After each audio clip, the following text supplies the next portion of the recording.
Hi guys, welcome back to Thursday Top Lessons. Hope you've liked the video so far and please do suggest any titles that you wish we should review and please do subscribe to our channel.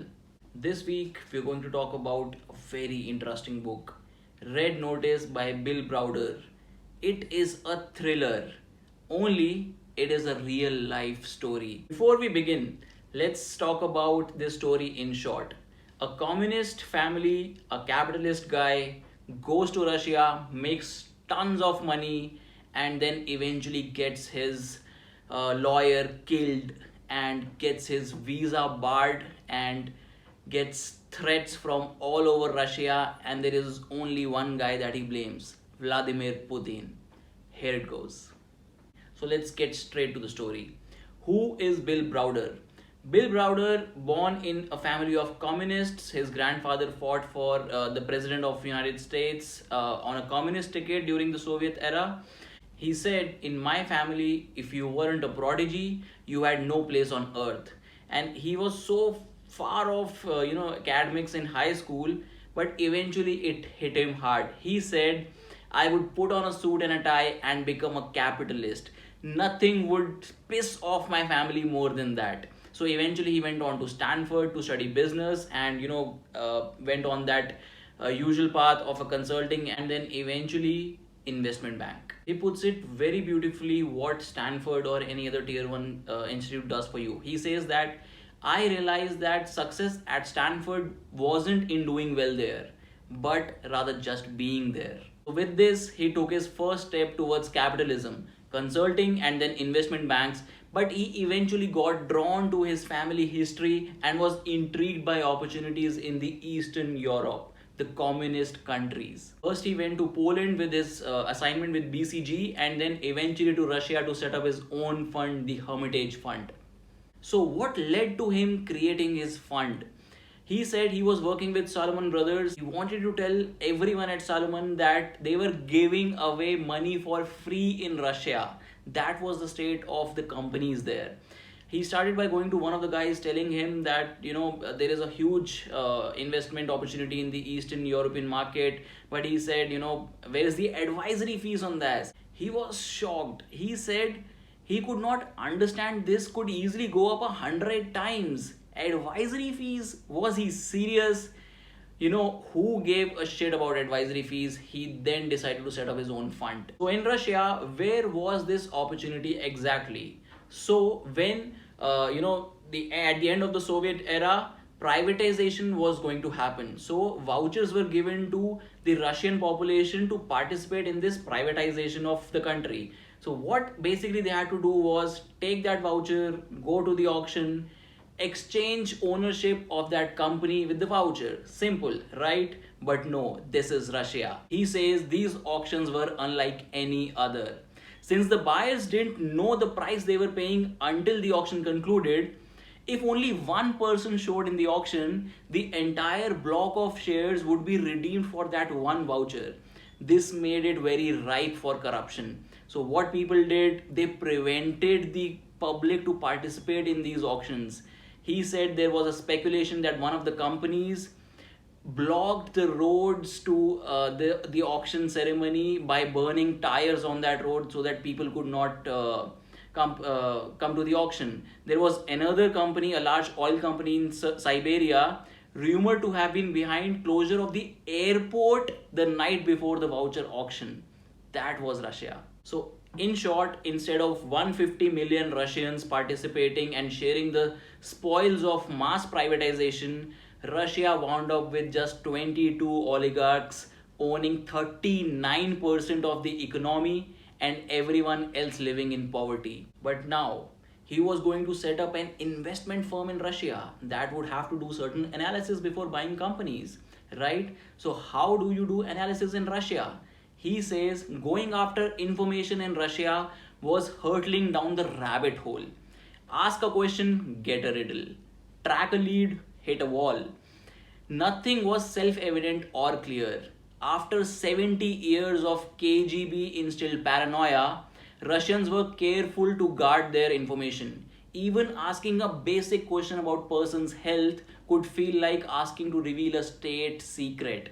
and I knew that asking about condition of a company would prove exponentially more difficult. The instance that he shares about doing analysis about Gazprom, a company that he intended to buy, was rumored to have its assets stolen. So he said, how do you do a stealing analysis of a Russian company? You know how they did that? Once his lawyer was driving down a very busy route. In the traffic, there came a boy who was selling something.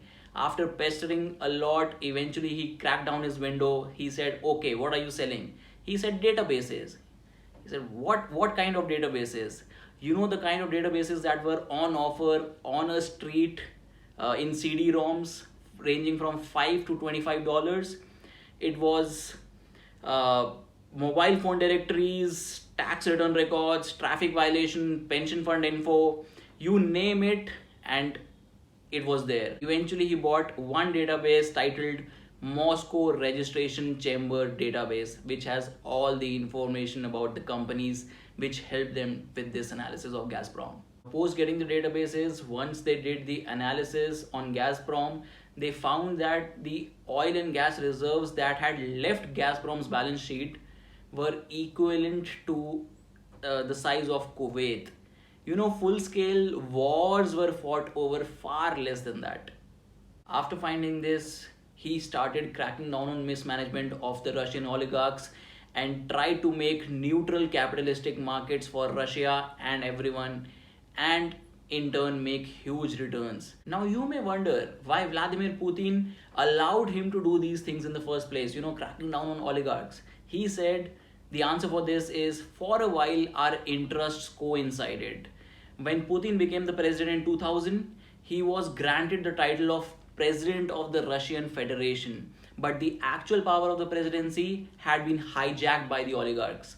So regional governors and the organized crime groups along with the oligarchs had the actual powers. So as soon as he took office, it became the highest priority for him to wrest power from all these men into its rightful place at the Kremlin, or more accurately, into his own two hands. Now the next logical step is, why did the oligarchs allow him to do this?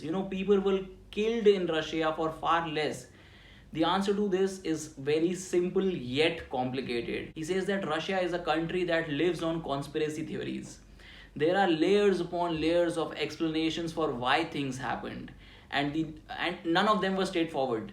So in the mind of an average Russian, it was inconceivable and unassuming that an average American guy would come into Russia and challenge these powerful oligarchs. They simply assumed that someone very strong was behind this guy to let it happen.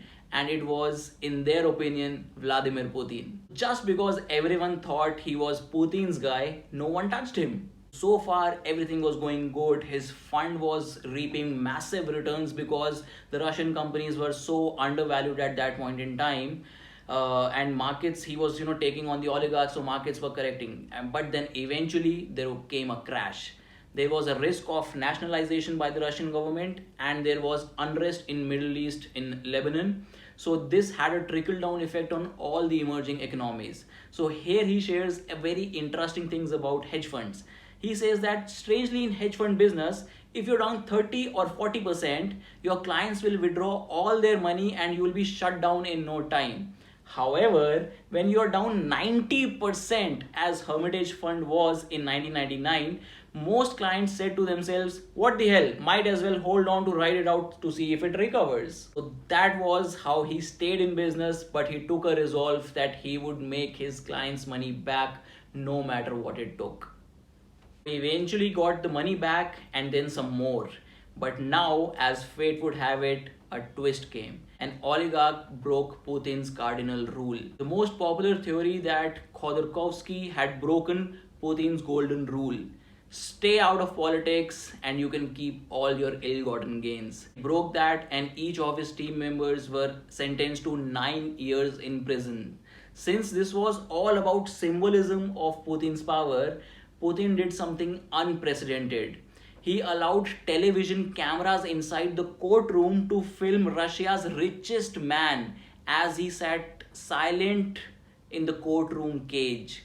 Post all this, oligarchs, perhaps reached Putin to reach an agreement so that they would not be in that person's place, and made an arrangement so as to not end up in jail. Perhaps it was 50%, not to Russia, but to Putin. After this arrest and conviction, he did not alter his behavior at all. He said, I carried on exactly as before, naming and shaming Russian oligarchs. But there was a difference this time. Now, instead of going after Putin's enemies, I was going after Putin's own economic interests. Now, at this stage in the story, it would be a good time to understand what Russia is. Something that he said beautifully summarizes the story of Russia in his, as mentioned in his book. He says that it bears mentioning that in Russia there is no respect for the individual and his or her rights. People can be sacrificed for the needs of the state, used as shields, trading chips, or even simple fodder. If necessary, anyone can be gotten rid of. A famous expression of Stalin's drives right to the point. He says, if there is no man, there is no problem. 70 years of communism had destroyed the work ethic of an entire nation. The Soviets severely penalized independent thinkers. So the natural self-preservation reaction was to do as little as possible and hope that nobody would notice you. An interesting fact here is that in Soviet era Russia, the richest person was about 6 times richer than the poorest guy.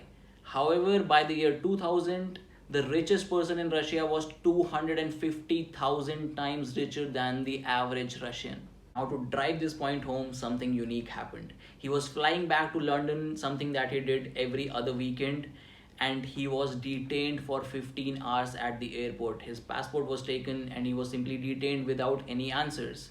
Finally, after 15 hours, he was pushed onto a British Airways flight. When he landed in Heathrow, the pilot handed him over his passport. He simply took it without a word and started thinking what just happened and why. Then, while doing his research, he stumbled upon something unimaginable. Companies got stolen. What? How can one steal companies? Let's see how. One of the subsidiary companies that they had made got stolen. He said, what do you mean stolen? How do you steal a company? The answer he got was, it's not simple, but basically a company's owners can illegally be changed without you knowing if the person taking the control of the company has company's original seals, certificates of ownership, and registration files. All these were stolen from the raids conducted at his lawyer's offices. Then they eventually found out 3 of their companies got stolen. They were put in front of St. Petersburg court and a judgment was passed. There were backdated contracts made with those companies and they showed a liability to be paid to someone else. The judgment was passed that yes, these companies, which virtually had no assets because he's moved all the assets out of Russia, had to pay certain companies good sums of money. These sums of money were equivalent to the tax paid by these companies 3 years ago. In total, the conspirators had created $973 million of judgments to offset the $973 million of real profits, and then they got $230 million tax refund. This was the biggest tax refund theft organized anywhere in the world. Now, Bill was now using all his diplomatic channels and even the media to simply get the word out of this tax fraud. He got all his assets and key people out of Russia into London in a very gripping tale of cross-border escapes. It's a must read to safeguard them, but there was only one lawyer who stayed back in Russia because he was a proud Russian. He thought he could escape because he had not done anything wrong. His name was Sergei Magnitsky. Eventually, Sergei was tortured in jails, not given any medical treatment, was transferred into multiple jails, and with this torture, he eventually died. Now, Sergei wrote in his detention diary that keeping me in detention has nothing to do with the lawful purpose of detention. It is a punishment imposed merely for the fact that I defended the interests of my client and interests of the Russian state. He was killed for his ideals. He was killed because he believed in the law. He was killed because he loved his people and because he loved Russia. He was 37 when he died. Bill simply could not take it. He could not fathom the fact that uh, a person was killed in Russia for doing nothing wrong. He took it as a mission of his life to get justice for Sergei and his vision for a clean Russia. Why the name Sergei is so important? Because it eventually became the Magnitsky Act in the United States of America to bar visas for all those crooked people involved in murder of Sergei Magnitsky. Finally, the US Senate passed 60 Russian people to have their US visas revoked for their involvement in human rights atrocity. This was simply unprecedented because since 2009, 13,195 bills had been proposed. Only 386 had made it out of the committee and voted into a law. He had completely defied the odds. With this law passing into the US, his next logical destination was the European Parliament, where he wanted to block the visas for these guys into Europe as well. Foreseeing this, the Russians announced a 20-person list of officials that were going into prison. But eventually, when they looked at that list, they found that 19 out of the 20 had nothing to do with Sergei's death and were, deployed into prisons that were thousands of miles away from Moscow, where Sergei died. Basically, it was a botched up list of their own people that they wanted to get rid of. Once the bill was passed, here's his take on Putin. He said that for the previous few years, Putin had sat comfortably in the Kremlin, knowing that whatever happened in the US Congress, President Obama, opposed the Magnitsky Act because he wanted to reset relationships with Russia. In Putin's totalitarian mind, this was an ironclad guarantee that it would never become a law, but eventually it did.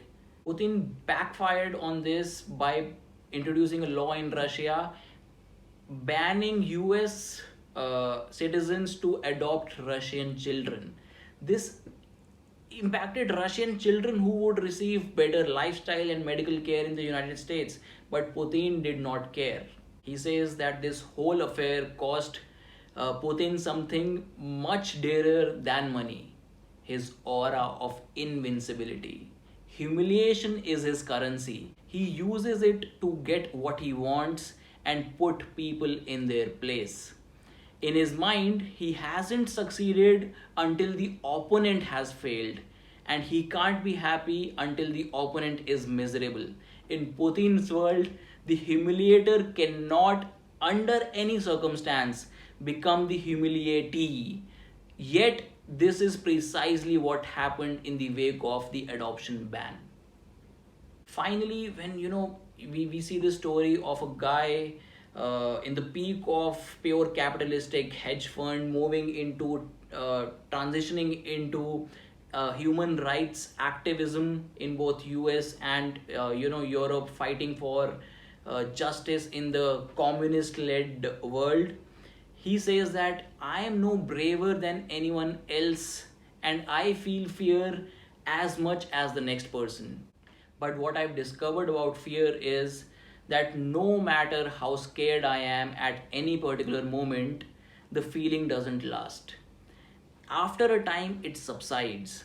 As anyone who lives in a war zone or who has a dangerous job will tell you, your body doesn't have the capacity to feel the fear for an extended period of time. The more incidents you encounter, the more inured you become to them.